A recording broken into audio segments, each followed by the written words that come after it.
He loved her deeply, with everything he had. He thought marriage would bring them closer, that it would seal the connection they already had in their hearts. But somewhere along the way, something shifted. He didn't recognize the man in the mirror anymore. Not because she didn't love him, but because he forgot to love himself. Have you ever seen someone so in love they started fading just to make the other person shine?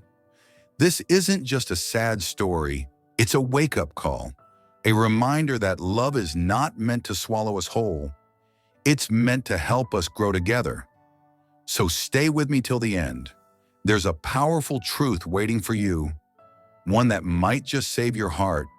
And if this message touches you, I'd love for you to subscribe. This channel is all about emotional growth through relationships, the dream of love, and the silent disappearing act. In the beginning, everything felt like a dream. He was enchanted by her laugh, her eyes, the way she made him feel like the most important man in the world. He wanted to give her everything, his time, his energy, his dreams. He didn't notice the small sacrifices at first, canceling plans with friends, letting go of his hobbies, always saying yes when he meant maybe. It wasn't her fault. She didn't ask for that. But he thought being a good husband meant being available 24/7. He slowly began shaping himself into the man he thought she needed. And in doing so, he started fading. He stopped writing. He stopped laughing with the same light in his eyes. He smiled for her, but not for himself. And the saddest part, she noticed. She missed the man she fell in love with, the one who had his own fire. Have you ever loved someone so much you dimmed your own light just to brighten theirs? That's what he did. He gave and gave until he had nothing left to offer himself. Love isn't about becoming less.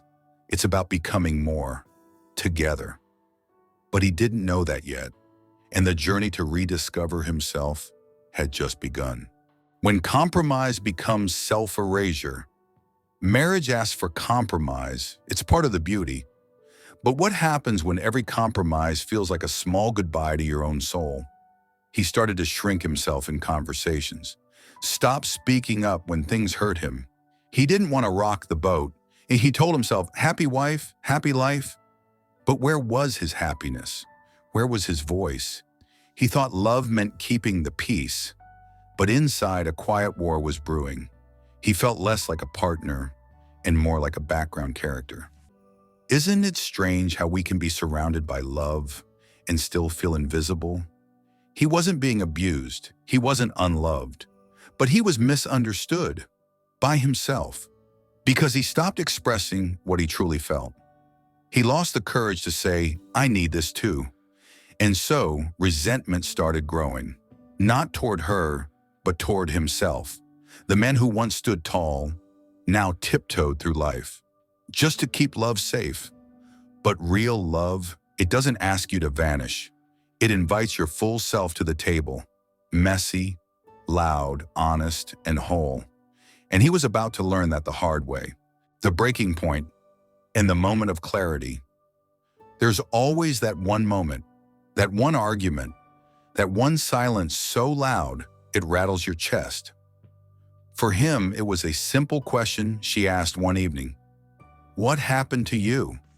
And he didn't know how to answer because he didn't know who he was anymore.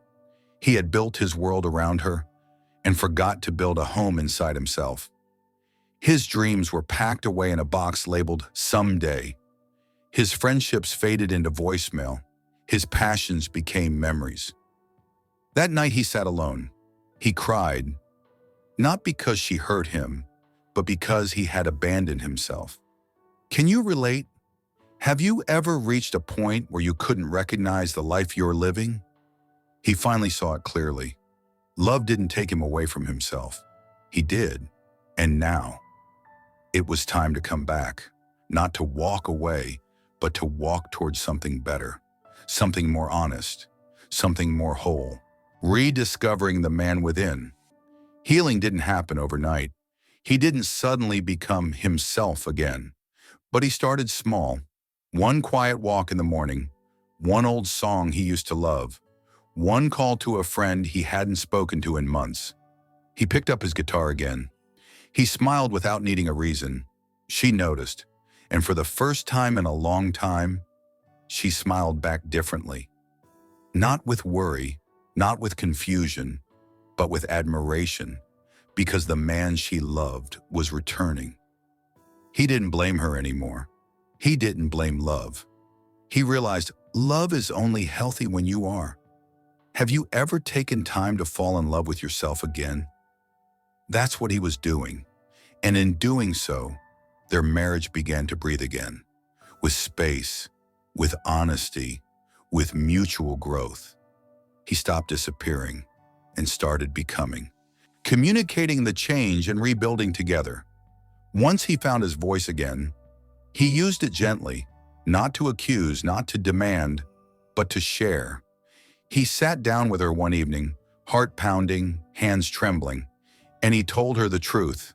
I lost myself, but I'm coming back. I hope you'll walk with me. Tears flowed, not from pain, but from recognition, because she had felt it too. She had missed him, and in trying to carry the whole marriage alone, she had grown weary too. Together, they made new promises, not of perfection, but of presence, of mutual growth, of honesty.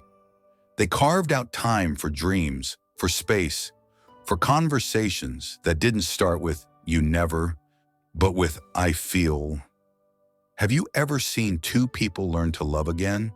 Not from the beginning, but from the middle? It's a different kind of magic, a quieter kind, but stronger, because it's built on truth. The man who found himself again and loved deeper. He didn't just become the man he used to be, he became better, more rooted, more self-aware, more whole. He laughed deeply, cried openly, spoke honestly. He remembered who he was and brought that man into the relationship. She didn't fall in love with a shadow anymore. She saw him, and he let himself be seen. He no longer feared losing her because he stopped losing himself. That's the beauty of real love. It doesn't require you to vanish. It invites you to show up fully. And when two people do that, it becomes sacred. So if you're watching this, wondering if it's too late to find yourself again, it's not. Your heart still knows the way home. You just have to follow it and trust that real love will meet you there. Thank you so much for watching this video. I know this story might feel close to home. Maybe you've lived it. Maybe you're in it right now. Or maybe you just needed the reminder that your voice matters too. Love is a beautiful thing, but not when it comes at the cost of your identity. So if this message touched your heart in any way, I'd be truly honored if you liked the video, left a comment with your thoughts or your story, and subscribe to the channel so we can keep growing together. This space is for people who want more than just love. It's for those who want healing, growth, and emotional truth. Remember, you're not alone, and you're not wrong for needing to feel seen. If you've ever felt like you were disappearing in your relationship, take a breath, come back to yourself. You deserve to be loved as you are, not as a version that forgets who you are. And that is the kind of love we all deserve. See you in the next video.